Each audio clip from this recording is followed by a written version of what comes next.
It was, I mean, in a way that's true. When you start talking about community issues, and that initially isn't viewed as something, and it isn't something that's necessarily profitable, it's hard to generate interest, support, backing in order to bring those issues to the surface and get the community to start talking about them.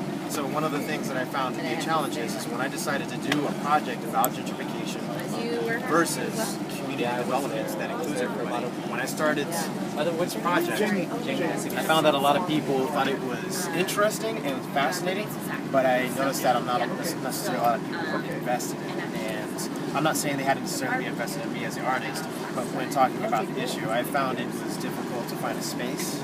It was difficult to get people's interest, particularly the people who are being impacted by gentrification. A lot of people with good intentions are very fascinated with it. But it's a whole other thing. You have a community saying, hey, this is going on, what is this about, and how can we get involved? So I think that's been one of my biggest challenges. Is just how do we get the people to go from a place of watching out for themselves and being in survival mode to being we can do this together, and this is about us, and we have a future here. And to think beyond just crisis and start looking at things long term as to what do we want this community to look like.